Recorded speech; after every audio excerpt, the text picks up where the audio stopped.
The world is quiet at 6:30 in the morning. For Leo, this is the most dangerous and beautiful time of the day. He lies in bed, watching a single line of golden sunlight crawl across his wooden floor. The air in the room is cool and smells faintly of last night's rain and the lavender soap on his nightstand. In this moment, Leo is a giant. He is a hero. He is the man who is finally going to change his life. He sits up, his blankets falling away like the old version of himself. He feels a strange electric energy in his chest. Today is not just Tuesday. Today is the beginning. He reaches for his notebook, a thick book with a dark green cover. The pages inside are white, smooth, and terrifyingly blank. He loves the sound of the paper as he turns the page. It is the sound of a fresh start. With a black pen, he begins to write. He doesn't just write tasks, he writes a manifesto. English, 1 hour of grammar, 30 minutes of listening. Then beneath that, exercise, 5-kilometer run. And finally, clean the entire room, no excuses. He looks at the list. The ink is still wet, shining under his lamp. The list is a map to a better version of Leo. He imagines himself at the end of the day, tired but proud. He can almost feel the phantom satisfaction of crossing out those lines. The atmosphere in the room feels supportive. The clock on the wall ticks with a steady, encouraging rhythm. Tick, tick, tick. It sounds like progress. Leo stands up, stretches his arms towards the ceiling, and walks towards his desk. He opens his laptop. He picks up his English textbook. He can feel the weight of the book, the texture of the cover. He is ready. Then it happens. A small, sharp sound cuts through the silence. Ding. It is his phone. It sits on the edge of the bed, its screen glowing with a soft, pale blue light. It is just one notification, probably a message from his mother, or perhaps a news update. He tells himself he will just check it for a second. Just 1 second to clear the screen so he can focus. He picks up the device. The glass is cold against his skin. He swipes his finger across the surface. He doesn't realize it yet, but the hero has just tripped. The golden sunlight on the floor continues to move, but Leo has stopped. He is no longer in his room. He is in the digital world, and the morning of good intentions is beginning to dissolve. By 10 a.m., the air in the room has changed. It is no longer cool and fresh. It feels heavy and still. Leo is sitting on his bed, not at his desk. His English textbook is open to page 42. But his eyes are not on the irregular verbs. His eyes are fixed on a video of a man building a house in the woods. "I'll just finish this one video," Leo whispers to himself. His voice sounds thin in the quiet room. "I need to relax my brain before I start the hard work. If I start now, I'll be too tired to finish. I'll start at 11. 11 is a good round number." He feels a tiny prick of discomfort in his chest. It isn't pain exactly. It is a shadow of guilt. It is the feeling of a secret he is keeping from himself. To push the feeling away, he scrolls down to the comments of the video. He reads words written by strangers, losing himself in their lives, so he doesn't have to look at his own. The sun has moved higher now. The line of light that was on the floor is now pressing against the wall, illuminating the dust dancing in the air. Time is moving. It is a physical thing. A river flowing past him, while he stands on the bank, afraid to jump in. "I need to eat first," he decides. You can't study on an empty stomach. That's scientifically proven. He goes to the kitchen. He spends 45 minutes making a sandwich that should have taken 5. He cuts the bread slowly. He washes every dish immediately. He is being productive in small, unimportant ways, to avoid the one big thing that matters. He tells himself that cleaning the kitchen is part of his list, even though it isn't. He is lying to himself, and a part of him knows it. The guilt in his chest is growing. It feels like a small stone that gets heavier every hour. He looks at the clock. It is 1:45 p.m. "Okay," he says, standing in the middle of the kitchen with a dish towel in his hand. "At 2 p.m. I will sit down. I will turn off the phone. I will be the Leo from the morning list." But 2 p.m. is a ghost. When it arrives, he is looking at a photo on social media of a friend who is traveling in Italy. He feels a wave of jealousy, followed by a wave of sadness. He feels behind. He feels like everyone is moving while he is frozen. The blue light of the phone reflects in his eyes, masking the fact that outside, the afternoon is beautiful. The sun is now casting long orange shadows across his desk, touching the English textbook he hasn't moved in hours. The ticking of the clock no longer sounds like progress. Now it sounds like a countdown. The transition from afternoon to evening is the hardest part. The light turns a deep, bruised purple outside his window. The birds stop singing. The world is settling down, preparing for rest. But Leo cannot rest, because he has not yet begun. At 11 p.m., the room is dark, lit only by the harsh glow of his computer screen and the small lamp on his desk. Leo is looking at the green notebook. The list is still there. English, 1 hour of grammar. Empty checkbox. Exercise, 5-kilometer run. Empty checkbox. Clean the entire room. Empty checkbox. The ink that looked so hopeful this morning now looks like a mockery. Each empty square is an eye staring back at him, asking, "Where did the day go? What did you do with those 12 hours of life?" He feels a profound sense of hollowness. His eyes are dry and sore from the screen. His neck aches. He feels exhausted. But it is not the good exhaustion of a runner or a student. It is the heavy, dirty exhaustion of a man who has fought a war against himself and lost. "I am stuck," he whispers. "I am in a loop. I am a person who makes lists and never completes them. Is this who I am?" He begins to think about the concept of tomorrow. To Leo, and to millions of people like him, tomorrow is a magical, distant land. In tomorrow, there is no social media. In tomorrow, there is infinite energy. In tomorrow, Leo is disciplined, focused, and perfect. Tomorrow is a fantasy that we use to forgive ourselves for the failures of today. Today is the reality of the phone, the excuses, and the heavy chest. Tomorrow is the dream that keeps us from changing today. He looks at his bed. It looks inviting. He wants to escape the disappointment of his own mind. He picks up his pen one last time. He doesn't cross anything out. Instead, he turns to a new page. He writes the date for the next day. "I will start early," he tells himself, but the voice in his head is no longer a giant. It is a tired child. "I'll get a better sleep tonight, and then I'll have more energy. I'll do the English first thing in the morning. I'll run when the sun comes up." He turns off the lamp. The room falls into total darkness. He climbs into bed, the same bed where he felt like a hero 17 hours ago. He closes his eyes, feeling the weight of the stone in his chest. It will stay there until he falls asleep, and it will be there when he wakes up. "I will do that tomorrow," he says into the darkness. His voice is thick with a quiet, lingering sadness. He knows he has said these words before. He knows the loop is ready to begin again. As he drifts into sleep, the perfect Leo of tomorrow waits for him in his dreams, while the real Leo of today disappears into the shadows, waiting for a morning that may never truly change.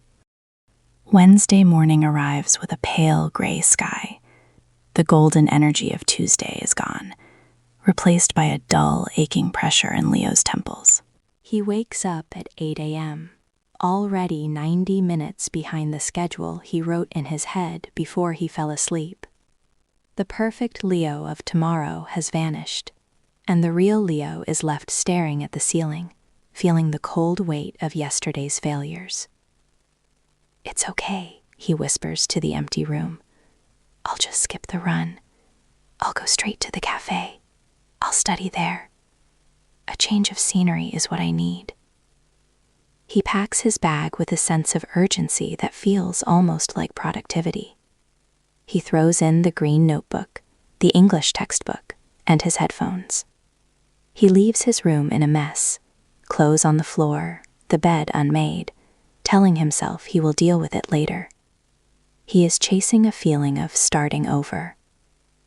The cafe is called the Blue Bean. It is filled with the comforting roar of an espresso machine and the low hum of people talking. The air smells intensely of roasted coffee and toasted cinnamon. Leo finds a small table in the corner, far from the window. He wants to hide. He wants to disappear into the grammar of a foreign language. As he reaches for his textbook, he heard a familiar voice. "Leo, is that you?" He looks up. It is Sarah, a girl from his intermediate English class. Sarah is sitting 2 tables away. Her desk is a chaos of neon-colored sticky notes, 3 different pens, and a half-eaten croissant. She looks tired. Her hair is messy, and there is a small smudge of ink on her cheek. "Hey, Sarah," Leo says, trying to sound cheerful. "You're working hard." "I'm struggling," she laughs, pointing at her notebook. "I've been trying to understand the third conditional for 2 hours. It feels like my brain is made of wood today. I keep making mistakes, and my sentences sound like a robot wrote them." Leo looks at her notebook. It isn't beautiful. It isn't clean like his. The pages are covered in crossed-out words and messy arrows. But it is full. It is evidence of a battle. "At least you're doing it," Leo says. A sharp, cold needle of jealousy pricks his heart. "Well, if I don't do it now, I never will," Sarah says, taking a sip of her coffee. "I decided that even if I only learn 1 thing today, that's better than 0 things. Anyway, I should get back to it. Good luck with your study." She turns back to her book, her brow furrowed in concentration. Leo watches her for a moment. He realizes that Sarah isn't a giant or a hero. She is just a person who is willing to be messy and tired while she works. She isn't waiting for the perfect moment. She is just using the moment she has. Leo opens his textbook to page 44. He stares at the title, The Third Conditional, Imagining the Past. If I had studied yesterday, I would have finished this chapter. The example sentence in the book feels like a direct attack on his soul. He reads it again. If I had, I would have finished. It is the grammar of regret. It is the language of people who are looking backward at opportunities they missed. He picks up his pen. He tries to write a sentence of his own. If I had woken up at 6:30. He stops. His mind feels cloudy. The grammar is a wall he cannot climb. He feels a sudden, intense desire to check his phone, just for a second, just to see if Sarah has posted anything about being at the cafe. He reaches for the device in his pocket. He can feel the smooth plastic. It feels like a key to a door that leads away from this difficult, frustrating room. He tells himself it's just for a translation. He needs to look up a word. He unlocks the screen. He doesn't look up a word. Instead, he sees a red bubble on his email icon. 1 new message. He opens it. It is from Mr. Harrison, his English tutor. "Dear Leo," the email begins. "I noticed you didn't join our scheduled Zoom conversation this morning at 9 a.m. I waited for 15 minutes, but I assumed you were having technical difficulties. Please remember that our final project proposal is due tonight by midnight. If you miss this deadline, I cannot guarantee you a seat in the advanced course next semester. Leo's heart stops. The noise of the cafe, the clinking of spoons, the hiss of steam, suddenly feels 1,000 miles away. He had forgotten. He had focused so much on the manifesto in his notebook that he had forgotten the real world. He had missed a meeting with a human being who was waiting for him. The weight in his chest is no longer a small stone. It is an anchor. He looks at Sarah. She is still writing, her tongue slightly between her teeth. She looks peaceful because she is in the middle of the work. Leo is on the outside, looking in through a glass window. He looks at the clock on the cafe wall. It is 11:15 a.m. He has 12 hours and 45 minutes until midnight. He has an empty project proposal, a missed meeting to apologize for, and a brain that feels like it is shutting down. The blue light of the phone screen reflects in his eyes. For the first time, the light doesn't feel like an escape. It feels like a cage. He realizes that every "I'll do it tomorrow" was a brick he was using to build this prison. He looks down at his green notebook. He flips back to yesterday's list. He sees the words, "No excuses." He feels a hot, burning shame in his throat. He wants to get up and run out of the cafe. He wants to go home and hide under his blankets until Thursday. But then he looks at the example sentence in his book again. "If I had studied yesterday, I would have finished this chapter." He picks up his pen. His hand is shaking slightly. He doesn't write a manifesto. He doesn't write a list of 10 things. He looks at the email from Mr. Harrison. He starts to type a reply on his laptop. "Dear Mr. Harrison, I am deeply sorry." As he types the words, he feels the first true movement of the day. It isn't the electric energy of Tuesday morning. It is something harder and more painful. It is the sound of a person finally stepping into the river, even though the water is freezing and the current is strong. But as he hits send, he sees a notification pop up at the top of his screen. A new video has been uploaded by his favorite travel vlogger. "Why I quit my job to travel the world." Leo's finger hovers over the trackpad. The old habit, the old hunger for distraction, screams at him to click. The sun is shining outside the cafe window, and for a moment, the world feels very, very quiet. The cursor blinks on the laptop screen, rhythmic and patient. Click, click, click. It feels like a heartbeat. Just above it, the notification for the travel video, "Why I Quit My Job," shimmers like a desert mirage. Leo can almost feel the salt spray of the ocean mentioned in the thumbnail. He can almost hear the sound of freedom. His finger is less than a centimeter away from the trackpad. The temptation is a physical pull, a magnetic force trying to drag him back into the easy blue light of later. But then he hears a soft, rhythmic scratching sound. He looks over at Sarah. She is still there. She hasn't looked at her phone once. She is currently crossing out a whole paragraph with a red pen. She looks frustrated. She sighs, rubs her eyes, and then immediately starts writing again. She is making progress not because it is easy, but because she has decided that the difficulty is part of the price. Leo looks back at his screen. He thinks about Mr. Harrison. He thinks about the advanced course he wants to join. He thinks about the version of himself that exists in tomorrow. That perfect, disciplined shadow. "You don't exist," Leo whispers to the air. "There is no tomorrow, Leo. There is only me." With a sudden, sharp movement, Leo doesn't click the video. Instead, he reaches for his phone. He doesn't open an app. He holds the power button until the screen goes black. Then he zips it into the deepest, darkest pocket of his backpack. He feels a sudden pang of anxiety, the fear of missing out, but he ignores it. He pushes his backpack under the table, out of sight. He turns back to the blank document for his project proposal.